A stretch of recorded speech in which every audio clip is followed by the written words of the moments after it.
শুক্রবার গভীর রাতে উত্তর চরিলাম সৎসঙ্গ আশ্রম সংলগ্ন এলাকার এক প্রাক্তন হোমগার্ড কর্মী কৃষ্ণ দত্তের ঠাকুর ঘর ভেঙে 20,000 টাকার উপর অর্থ নিয়ে যায় এক চোর। বাড়ির সামনেই তাদের হোটেল, এই হোটেল দিয়ে তারা সংসার প্রতিপালন করেন। হোটেলের অর্থ থেকেই তারা ঠাকুর ঘরের প্রণামী বাক্সে দৈনিক 100 থেকে 500 টাকা জমা রাখতেন। সে অর্থ পুরোটাই নিয়ে গেছে চোর, এমনটাই অভিযোগ করলেন বাড়ির মালিক। গৃহিণী শম্পা দত্ত জানান 20,000 টাকার উপরে ছিল লক্ষ্মীর ঘটে, পুরোটাই নিয়ে চম্পট দিয়েছে চোর। ঠাকুর ঘরও তছনছ করে দিয়েছে।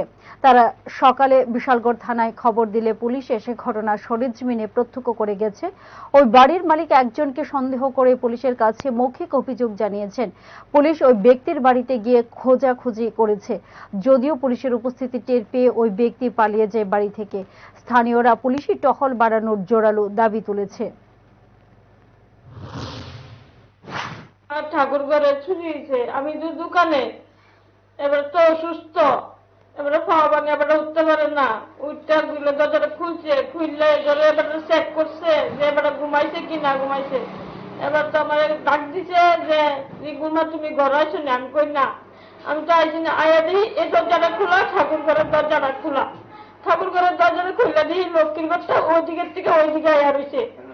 আমি টাকা পয়সা আলকে দিচ্ছি, আলকে যা দেখে গেছে এটা নিচে যা ভাঙা এদের দেহাত লোক সব কি 500 টাকা নোট। আমি কালী পূজা করি, সবসময় প্রতি বছর কালী পূজা করি। আমি এবার করতে পারতাছি না, ব্যবসা বাণিজ্য ভালো না, আমি অল্প কিছু কিছু টাকা তুই দিতে তুই আমি পূজা করি প্রতি বছর, এবার বছর ধরে করতে পারতাছি না।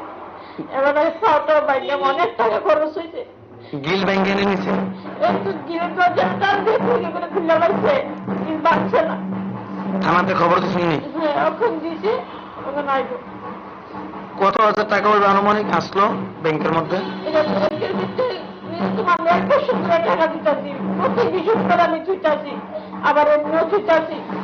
আমি খরচ করে আমি 500 টাকা দিয়ে রাখলে আমার পূজা করতে পারো।